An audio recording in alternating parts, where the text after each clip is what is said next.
Selamat malam. Aku Zila bakal ngejelasin katalog kali ini tuh tentang kayu, wood in architecture. Nah, part 1. Nah, pertama mau ngejelasin dulu klasifikasi kayu itu menurut SNI. Jadi kayu itu diklasifikasinya ada 3. Ada struktur, ada kayu bangunan non-struktural, sama penunjang atau penunjang bangunan sementara. Nah, ini tuh penunjang bangunan sementara tuh kayak bekisting, kayak buat yang penunjang untuk membangun bangunan yang sekali pakai aja gitu. Nah, topik kali ini aku mau ngambil yang nomor 2 dulu untuk kayu bangunan yang non-struktural. Kayu solid ini bisa diklasifikasikan berdasarkan kekuatan dan keawetan dari kayu itu sendiri. Nah, awet ini dikatakan ketika dia tuh tahan terhadap cuaca, terhadap panas, yang dikategorikan tuh ada beberapa tahun gitu, ada 8 tahun, 4 tahun, setahun kemudian.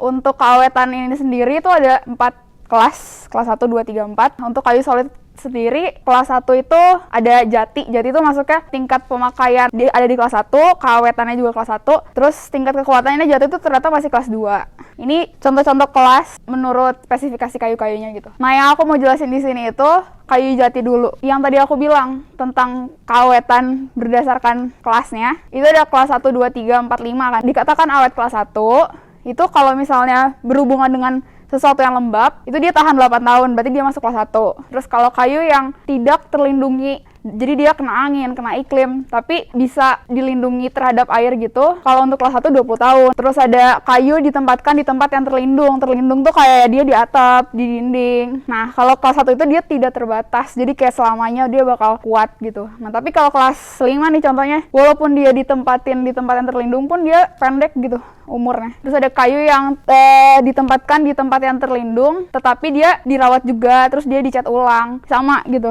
Kalau yang kelas 1 dia tidak terbatas, sampai kelas 3 pun tidak terbatas. Untuk kelas 4 itu dia cuma tahan 20 tahun, kelas 5 dia cuma tahan beberapa tahun. Nah, untuk kayu yang terserang rayap, kayu kelas 1 tuh dia nggak bakal bisa kena rayap, nggak bakal bisa dimakan rayap karena seratnya tuh kuat banget, pori-porinya juga rapet-rapet. Kalau misalnya kelas 2 dia bisa kena rayap, tapi jarang banget gitu. Kalau kelas 3 agak cepat, kelas 4 sampai kelas 5 itu cepet banget gitu. Karena aku mau bahas tentang kayu jati. Karakteristik kayu jati itu pastinya dia kuat, pasti dia awet. Kayu jati itu warnanya itu dari coklat muda sampai coklat tua, bahkan hitam. Lapisan kayu jati itu yang istimewa dari kayu ini tuh dia punya lapisan minyak di dalam kayu itu sendiri. Nah, lapisan minyak ini tuh bisa berfungsi untuk dia biar tahan terhadap air. Cuman nggak semua jati itu dia tahan air gitu. Ada jati-jati tertentu yang dia tuh lapisan minyaknya dikit. Selain itu jati itu ternyata antibakteri nih. Jadi dia kalau ada perubahan cuaca pun dia nggak bakal lapuk gitu, nggak. Dan dia itu pastinya punya bobot yang sangat gede karena dia tuh seratnya sangat-sangat rapat dan dia tidak memiliki gubal kayu. Jadi kalau batang dibelah, dia tuh kan kayak ada inti. Nah, dari inti itu dia suka kayak ada retak sedikit di dalamnya. Nah, kalau jati itu tidak gitu, tidak punya gubal kayu.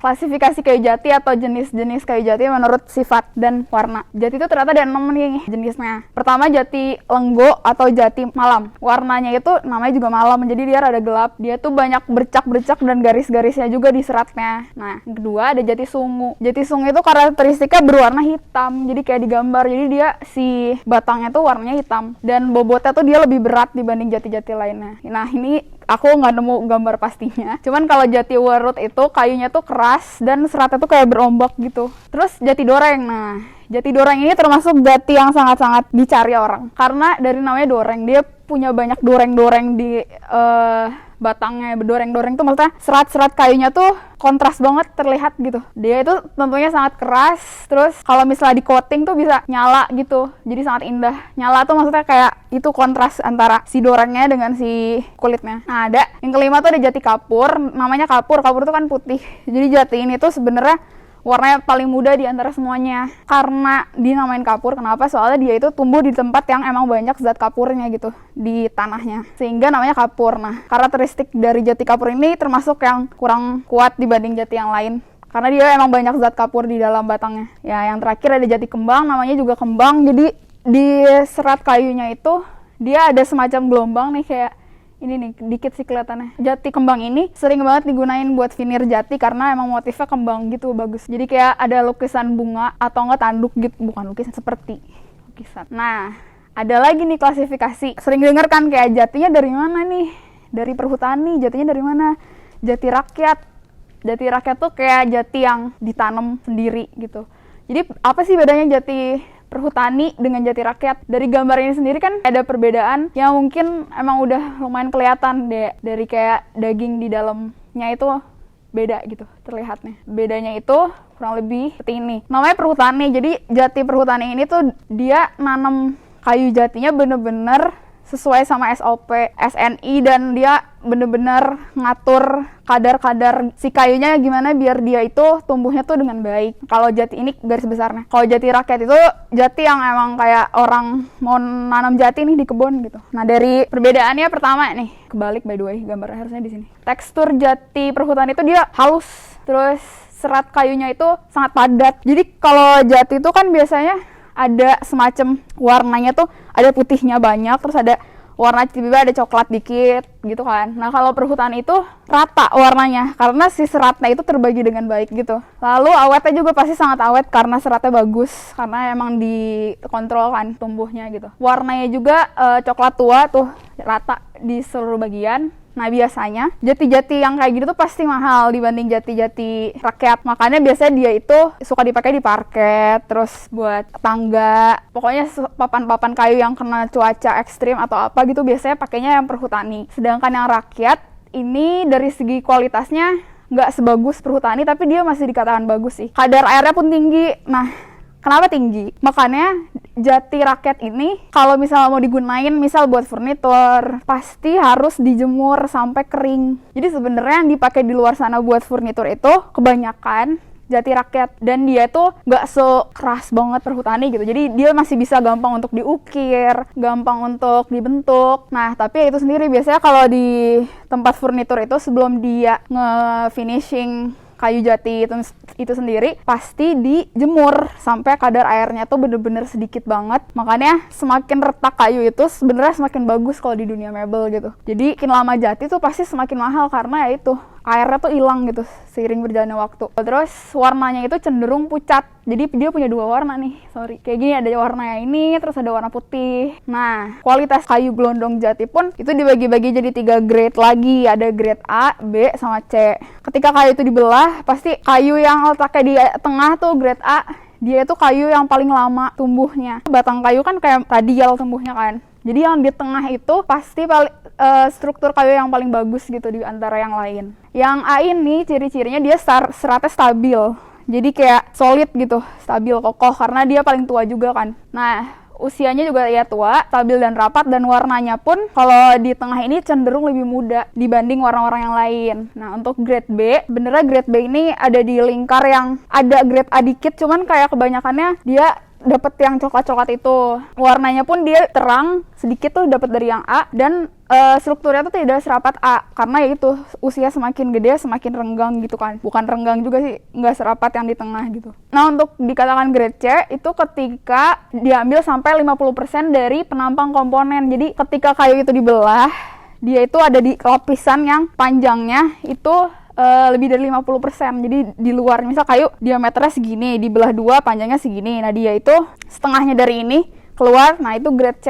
Sebenarnya grade A, B, C ini ya sama-sama bagus gitu karena jati gitu. Cuman yang ngebedain ya itu dari sisi seratnya sih, lebih ke kerapatan si kayu jati itu sendiri. Nah, sekarang juga mau ngejelasin apa sih tahapan ketika kita mau bikin atau nge-finish kayu dari yang mentah jadi mateng gitu istilahnya. Jadi ada beberapa tahapan nih. Pertama itu, jadi kalau kita udah dibentuk nih kayunya mau dibikin apa, pertama itu proses sanding atau pengamplasan. Jadi seluruh lapisan kayu jatinya itu diamplas sehingga halus. Amplasnya pun pakai amplas kasar, jadi nggak pakai amplas halus biar kayak serabut-serabut kayunya pun hilang. Tahap kedua itu wood filler atau penutupan pori pada kayu.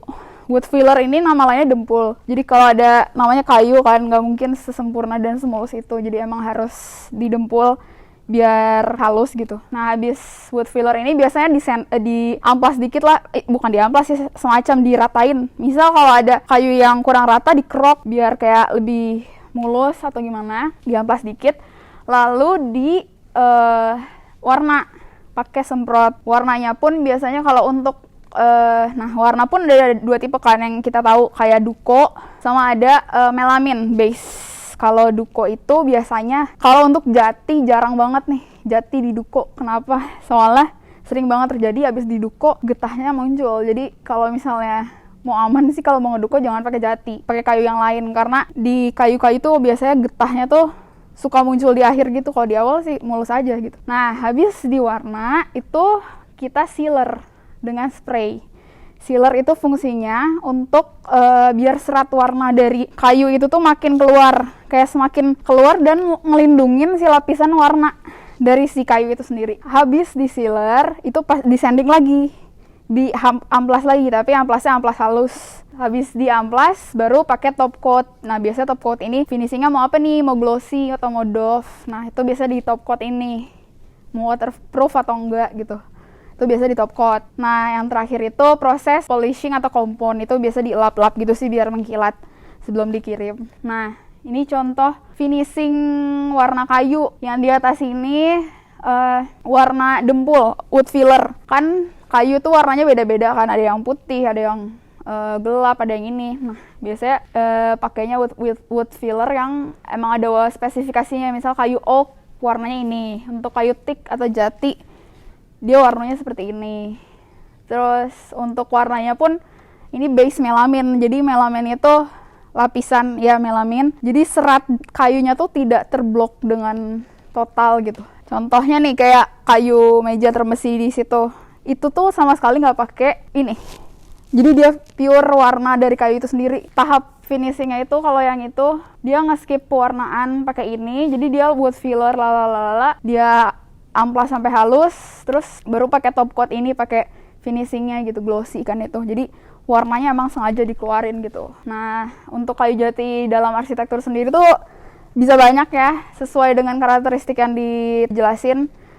Jadi kalau untuk yang furnitur itu bisa pakai kelas rakyat, terus bisa digunain juga buat ceiling, buat fasad, buat dinding, partisi dan lain-lain. Sebenarnya jati itu enaknya bisa buat kayak banyak gitu, buat apa aja bisa istilahnya. Cuman ya itu pertimbangannya mahal, berat. Nah, apa sih pemeliharaan kayu jati atau kayu yang kita punya biar bisa tahan dan nggak rusak? Pertama tuh bersihin secara rutin. Jangan pakai air pure gitu, langsung tumpahin tuh kurang bagus sih sebenarnya kalau untuk yang indoor ya.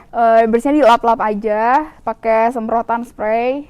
Terus kalau misalnya kayunya udah kusam atau udah ledek, atau biasanya tuh retak ya, kalau udah sampai berpuluh-puluh tahun biasanya ada semprotannya itu, entah kalau yang nggak bagus semprotannya bisa ada retak atau apa, itu bisa dipoles ulang kayu jati. Terus ada metode yang unik nih, bisa pakai sisa air teh ternyata untuk ngebersihin si kayu jati ini. Mungkin karena si sisa-sisa air teh ini dia punya kandungan yang emang dia nggak korosif sama si kayu jati ini mungkin ya. Terus ada refinishing mebel jati.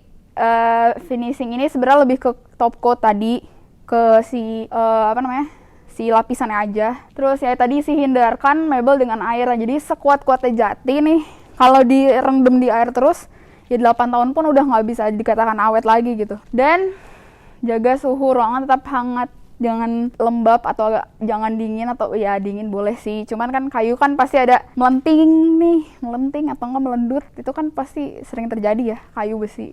Jadi terima kasih, ini part 1 dari penjelasan kayu jati.